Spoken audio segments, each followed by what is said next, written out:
The NBA is filled with elite defensive players, and with the offensive talent we have in the league today, it's very important to be able to slow those types of players down.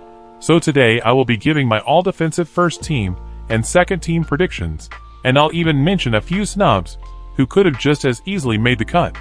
My criteria for my predictions are using advanced defensive metrics along with my knowledge from watching games.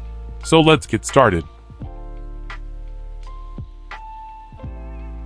For our first guard for the all-defensive first team, we have Jrue Holiday. Holiday is still the best perimeter defender in the league. Even in the middle age of his career, he still possesses elite lateral quickness, and an understanding of how to navigate through screens is on another level. He can lock down any point guard or wing in the NBA, even at 6'3". He's extremely versatile and can defend positions 1 through 4 with the best of them. For the second guard on the all-defensive first team, we have Marcus Smart. And yes, he has only played 61 games, but in those games he has absolutely been a top 10 defender in the NBA at worst. Smart is one of the most complete defenders in the league. He has no real flaw on the defensive end. He can defend the opposing team's best players on a nightly basis. Or he can cause havoc off the ball with his incredible anticipation and basketball IQ. And he has a strong case of being slightly more versatile than Jrue Holiday, with the ability to guard bigger players. For the first forward on the all-defensive first team, we have Jaden McDaniels. Jaden had an incredible all-around defensive season. At 6'10", he can defend all 4 positions at an extremely high level, but he really thrives as a lockdown perimeter defender, and there definitely could be an argument made that he was a better perimeter defender than Holiday this season. But according to Ball Metric, McDaniels is the best at navigating screens, and this is due to not only his length, but his understanding of angles and ability to quickly cover ground when beaten off the dribble. The next forward on the all-defensive first team is the Defensive Player of the Year, Jaren Jackson. He leads the NBA in blocks with 3 per game, and while he did only play 63 games, he arguably had the highest defensive impact from any other center in the NBA. According to advanced defensive metrics, he was number 1 in the defensive LeBron stat, which measures a player's defensive impact per 100 possessions. And not only is he an elite shot blocker, but he's mobile enough to defend out on the perimeter as well. And the center for the all-defensive first team is Brook Lopez. Lopez averaged 2.5 blocks per game and first in contested shots per game.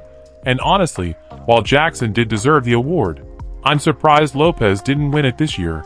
He played significantly more games than Jackson, and he is in the same tier as Jackson in almost every advanced defensive metric. Here's a look back at my all-defensive first team predictions.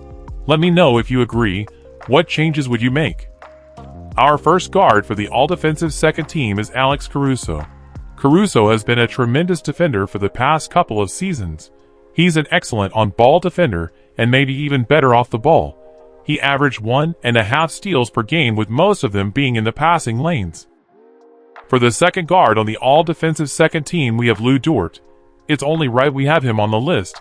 There aren't many worse experiences for an offensive player than being put in the torture chamber. He's a great on-ball defender who can defend multiple positions. He's also had many clutch defensive stops on some of the best scorers in the NBA. For the first forward on the all-defensive second team, we have Herbert Jones. Jones is known for his defensive ability, but in some ways, he's still pretty underrated. His defensive IQ for someone just 24 years old is incredible, and not to mention he's a lockdown defender on the perimeter. The next forward for the all-defensive second team is Evan Mobley. Mobley is anchoring arguably the best defensive team in the NBA. The second-year prodigy has been dominant on the defensive end, and honestly, it should be a crime if he isn't officially chosen for either first or second team. The center for the all-defensive second team is Bam Adebayo. Bam really has a strong case of being the most versatile defender in the NBA. He can defend all 5 positions, which is something not a lot of NBA players can do. He is notorious for defending superstars, whether it be rival centers or smaller wings and guards. Here is a look back at my all-defensive first and second team predictions. Let me know what changes you would make. But now I have to mention a few snubs before we wrap up this video. OG was unfortunately snubbed for my predictions, and it really sucks because he had a Defensive Player of the Year caliber season. but I had to choose between either him or Herb Jones, and I gave the slight edge to Herb. The next snub is Anthony Davis, and the only reason he didn't make it is because he only played 56 games. But nonetheless, AD has been a dominant defensive player who would have easily made it if he played at least an extra 5 to 7 games. Green was snubbed only due to the Warriors not being a consistently good defensive team in the regular season, but he still has a strong case of being the best defender in the NBA. Nick Claxton had a great defensive season, but it was honestly just overshadowed by Lopez and Jaren Jackson Jr. And unless you are a Wizards fan, you are probably unfamiliar with this player. But Denny is an excellent all-around defender who deserves more attention. The Greek Freak had a really good defensive season as well, but Brook Lopez and Holiday really stole the show on this end of the floor. He's still an elite defender nonetheless. But that'll be all for today's video. Make sure to subscribe for more defensive content.